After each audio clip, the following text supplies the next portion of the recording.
Kauno rajone Pagirių kaime kol kas vyksta tik parengiamieji darbai. Kelių šimtų metrų gylyje imamas gruntas ir kraunamas į dėžes.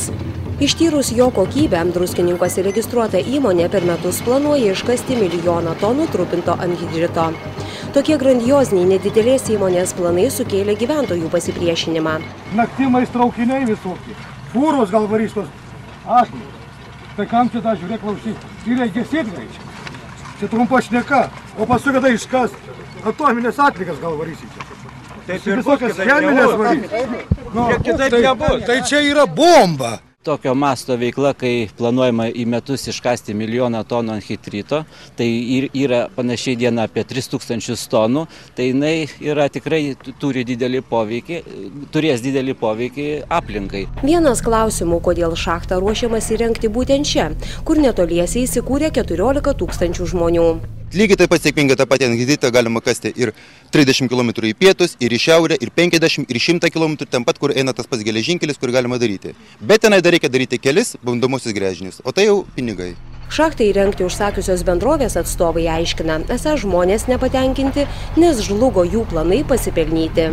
Jie pasiliktų teisę kasti anhidritą.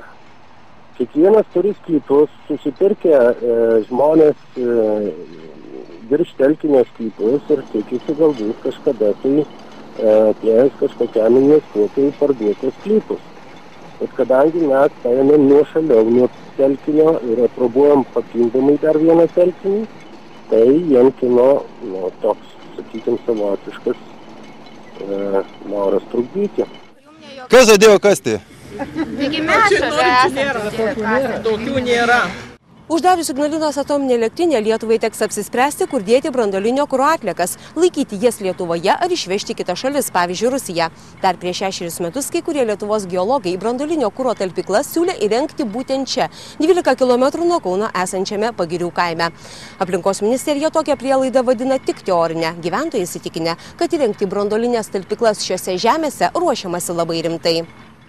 Tatenos, tai tarptautinė atominės saugos agentūra, visi reikalavimai keliami tokioms saugykloms, aprašoma smulkiai, detaliai visi reikalavimai ir toliau daroma išvada. Pagal visus tarptautinės atominės energetikos agentūros Tatenos suformuluotus reikalavimus, Lietuvos permoanhidrito sluoksnis tiktų netgi radioaktyvių atliekų ilgalaikiam saugojimui. Tai man atrodo, jeigu šito nesiruošiama daryti, tai kam mokami pinigai, kam dėl to atliekamas poveikio aplinkai vertinimas.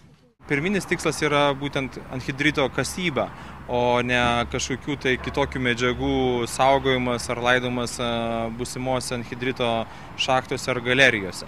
Taigi ir iš tiesų dar galima pasakyti, kad niekas taip rimtai net nenagrinėjo galimybių anhidrito sluoksniuose saugoti radioaktyvias atliekas. Ignalinos atominės elektrinės radioaktyvios atliekos šiuo metu saugomos pačioje elektrinėje esančiuose konteineriuose. Reporterė Edita Norkienė, Kauno rajonas, Pagirių kaimas.